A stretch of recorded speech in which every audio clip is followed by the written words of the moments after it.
Halo, Assalamualaikum warahmatullahi wabarakatuh. Salam sejahtera untuk semua. Pada video pembelajaran kali ini kita akan membahas materi Bahasa Indonesia di kelas 10. Bagi teman-teman yang belum subscribe, boleh di-subscribe terlebih dahulu untuk mendukung channel ini. Sebelum memulai, kita berdoa terlebih dahulu.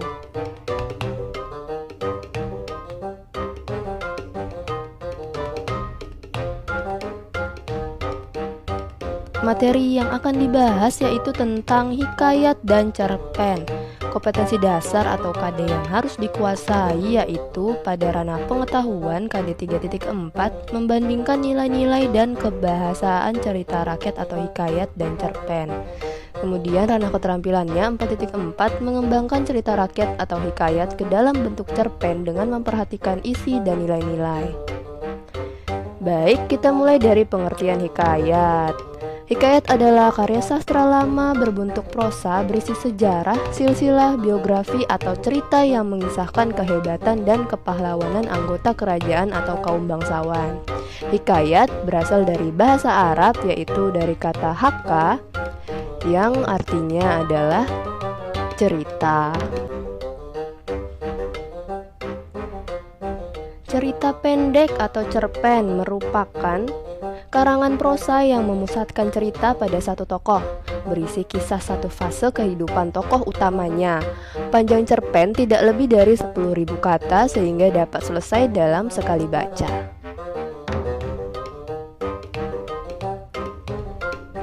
Hikayat dan cerpen dibentuk oleh dua unsur karya sastra,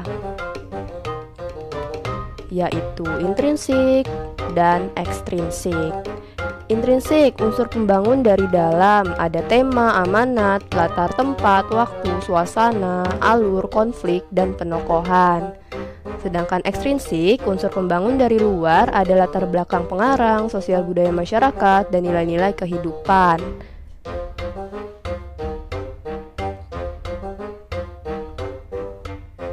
Apa saja nilai-nilai kehidupan yang biasanya terdapat pada hikayat dan cerpen? Yang pertama ada nilai moral. Ini berkaitan dengan etika, akhlak, budi pekerti atau perbuatan baik dan buruk yang tergambar dari diri si tokoh.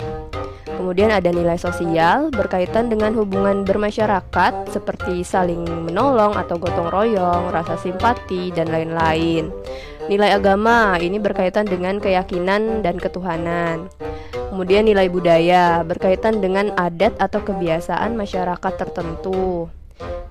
Selanjutnya nilai pendidikan, ini berkaitan dengan hal belajar dan mendidik ya. Kemudian nilai patriotisme berkaitan dengan sikap berani, pantang menyerah, dan rela berkorban untuk bangsa dan negara.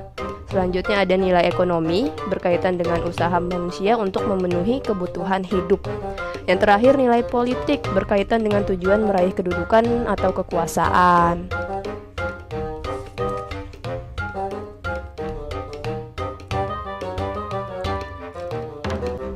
Sebelum membandingkan tentunya kita harus tahu aspek atau kaidah kebahasaan dari masing-masing karya sastra tersebut. Aspek kebahasaan hikayat yaitu menggunakan bahasa Melayu lama dan banyak menggunakan partikel lah, lahirlah, pergilah, didatangkanlah, dan sebagainya. Kemudian menggunakan kata arkais atau kata kuno yang sulit dipahami. Kemudian konjungsi dalam bahasa Melayu seperti hatta, syahdan, arkian, dan lain-lain. Juga konjungsi penanda waktu dan kejadian. Istana sentris berpusat pada kehidupan istana ya, dan memakai kata sandang seperti hamba, patik, tuan, si miskin, dan sebagainya. Terakhir menggunakan majas.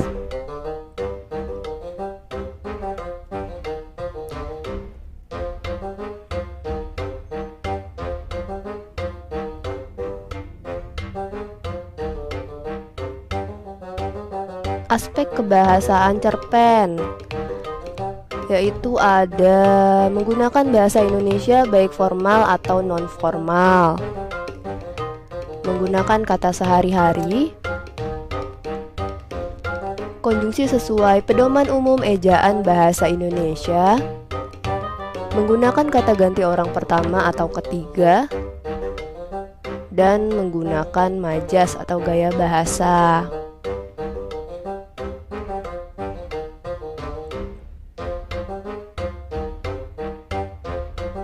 Kita masuk ke ranah keterampilan, mengembangkan hikayat ke dalam bentuk cerpen.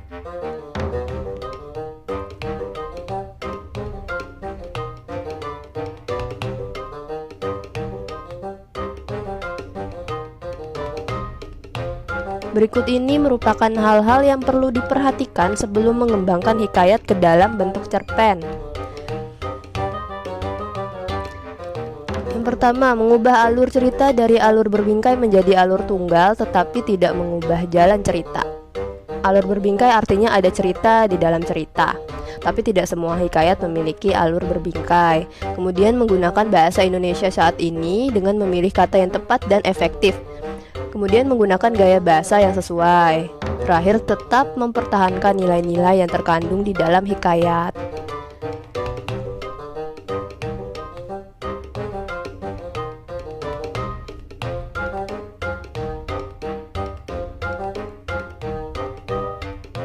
Langkah-langkah mengubah hikayat menjadi sebuah cerpen. Langkah pertama, temukan gagasan-gagasan pokok dalam teks hikayat yang dibaca. Kemudian susunlah gagasan pokok tersebut menjadi sebuah sinopsis cerita yang utuh. Selanjutnya tentukan tema dari sinopsis yang telah kamu buat. Langkah selanjutnya, buatlah poin-poin alur dari tema tersebut sehingga menjadi kerangka cerpen. Yang terakhir, kembangkanlah menjadi sebuah cerpen yang memiliki tokoh dan latar berbeda tanpa mengubah nilai-nilai yang terkandung dari teks asal. Baik, kita sudah sampai di akhir video pembelajaran kali ini. Jangan lupa like, subscribe, dan nyalakan notifikasi untuk mendukung channel ini. Share juga ke teman-teman yang lain ya.